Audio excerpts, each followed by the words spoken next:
Shalom Israel. First phones when evolve praises, all honor and all glory to Yahweh by Shem Yahushai by Shem Regakdash, the born of the apostles and all great millstone of teaching us his truth.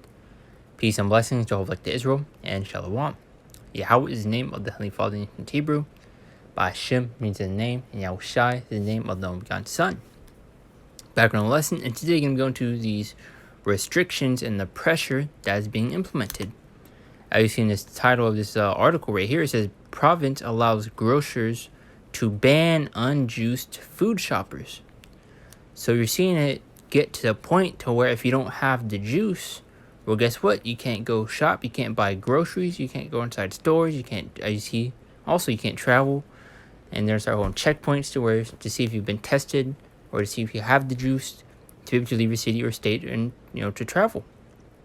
So you see the restrictions that's being implemented and the pressure that's being put onto everyone. And we're going to be tried and tested, man. And we have been telling you through Spirit and Power Yahweh Shai that this is what's coming. Going back on my main channel, Hopeful Like 144, when that was still up, made a lesson going to how you won't be able to go inside stores and buy things if you don't have the juice. And what do you know? I mean, come on. So Yahweh Shai has been warning you through his prophets, man. But let's continue on and get a few scriptures and lower and find lessons. Get into it. So grocery stores in Canada's New Brunswick province are now allowed to lay down the law with shoppers who aren't juiced against the 19. It says no juice, no food. And this is what we have been telling you, man. And that was going to build up towards. And what do you know? It's coming to pass. Prophecy is speaking for us. But what do you have people saying? Oh, you're crazy. There's no way they can do that. You don't know what you're talking about. I mean, come on, bro. Literally, prophecy is, taking place before our very eyes, man. And it's also been built up towards the MOTB, which I made a lesson going into that on my latest ones. But let's continue on. It says the provision, which has contained in a winter action plan announced by New Brunswick Health Minister Dorothy Shepherd on Friday, gives grocery stores, malls, and salons the option of either enforcing physical distancing rules or requiring proof of juice to enter their establishments. And this is going to put a lot of pressure on a lot of people. A lot of people have children, a lot of people have a family to take care of. And now that you need to have the juice to be able to go inside a grocery store and buy food, a lot of people are going to be, giving into that pressure, man, that's being implemented. And a lot of people are going to lose, ultimately just basically bend the knee to Esau Edom and lose their faith in Yahweh Shai, which ultimately they didn't have it in the first place if they, gave in. Continue on. So with winter comes colder weather, shorter days, more time spent inside, and increased opportunity for 19 to spread. And they're taking, major advantage of this, man. So when if it's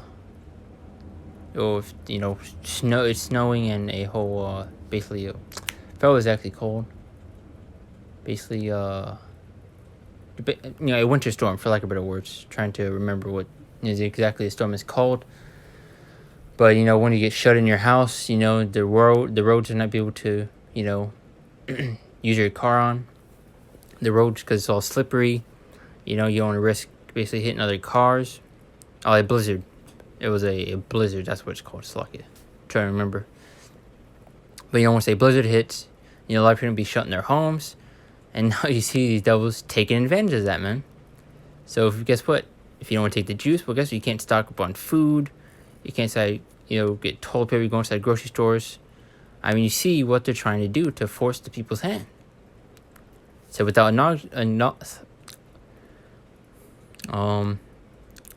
let's finish this off. It is important that we have a plan in the place that ensures our healthcare system is not overwhelmed, but also considers the mental, physical, and financial health of New Brunswickers.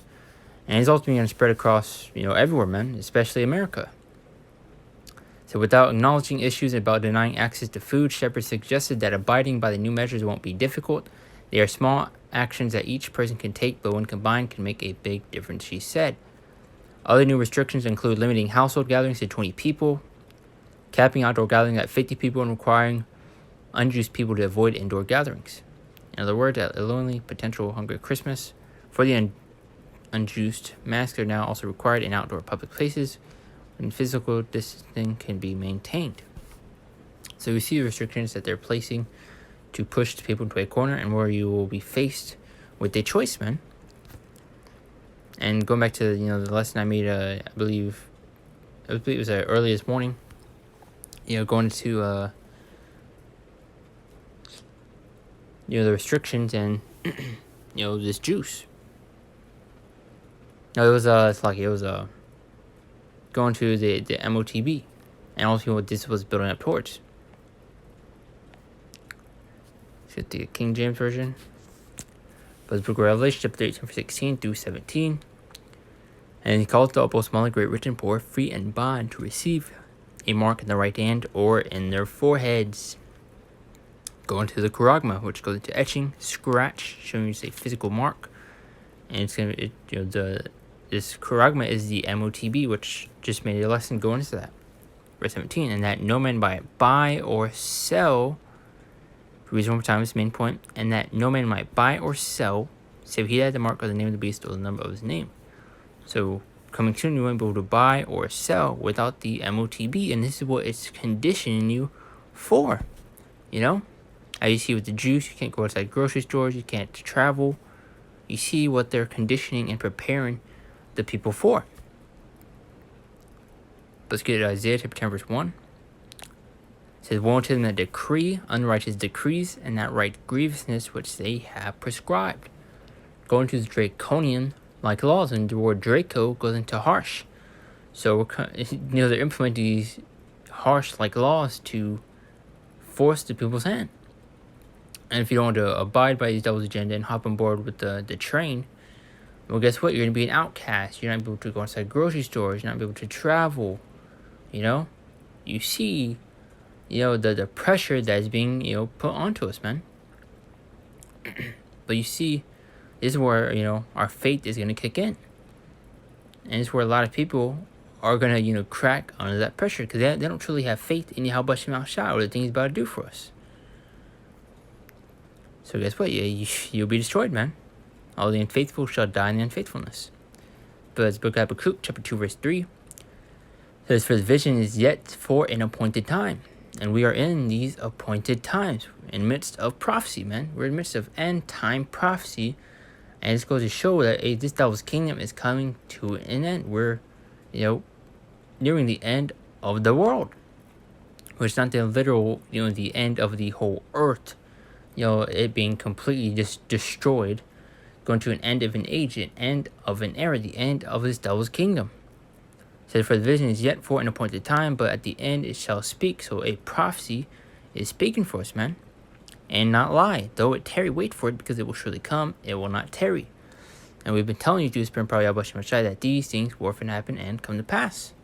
And call Yahweh Shem Shai, 144 on the top left, man. Call Yahweh Shem Shai. Let's finish up with these last two scriptures and I'll close out. But the book of Revelation, chapter 12, verse 12 says, therefore rejoice, ye heavens, and ye that dwell in them. Woe to the inhabitants of the earth and of the sea. For the devil is coming down to you, which the devil is talking about Esau, Edom, the so-called white man of the day, is coming down to you having great wrath, because he knoweth that he hath but a short time. So these devils are rushing to implement and push their plans, into action before the time is up. These devils know they're running out of time. That's why you see them rushing their plans, and why they're so desperate into basically getting you on board, to take this juice. But close out with the book of Jeremiah, chapter 30, verse 7, and Lord wants to find a lesson. It says, alas, for the day is great, so none is like it. It is even the times of Jacob's trouble, which Jacob got his name changed to Israel. So it's talking about Israel as a whole, but ultimately for 2/3 of our people. But those of us that are in this truth will be tried and will be tested. See, alas, for the day is great, so none is like it. It is even times of Jacob's trouble, but here's the main point. But he shall be saved out of it. Yahweh Shem Shai will protect and take care of his elect, man. So that's why we gotta do as much as we can to make our calling to election sure.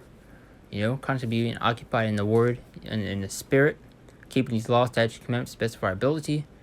And let's get a book of Revelations real quick. 3:10 to go into how the Lord's gonna basically give us that spirit to deny this MOTB when it gets presented in front of us, man. Because you see the pressure that's being put on. You know, a lot of people want to crack under that pressure. But it's Book of Revelation, chapter 3, verse 10 says, "Because thou hast kept the word of my patience, I also will keep thee from the hour of temptation." When the MOTB, Revelation 13:16, gets presented in front of us. And with this juice, this is basically practice and training for the true test to come. You know? Because the Apostle is ultimately preparing us for the actual, the test. This is the study guide for the test to come. This finishes up, "Because thou hast kept the word of my patience, I also keep thee from the hour of temptation, which shall come upon all the world to try them that dwell upon the earth." So everyone's to be tried and tested, man. But pretty much at the point, as you see, the juice mandates that are being implemented, the restrictions, and it's only going to get worse from here on out, man. And we're already nearing the end of this year. It's, I believe it's like nearly the 10th, or the 7th, or the 8th. Don't remember, it's like it. But, year 2022 is going to be, a terrible year, man. Which, good for us, because a prophecy is, coming to pass, man. And this is steps towards us getting to the kingdom. It's going to be a terrible, terrible year for 2/3 and the rest of these heathen nations, man. But, want to give all praises, all honor, and all glory to Yahweh Shem Shai, by Shem Kakadash, the born of the apostles, and all good mills for teaching us this truth. Peace and blessings to all like to Israel, and shalom. See you next one.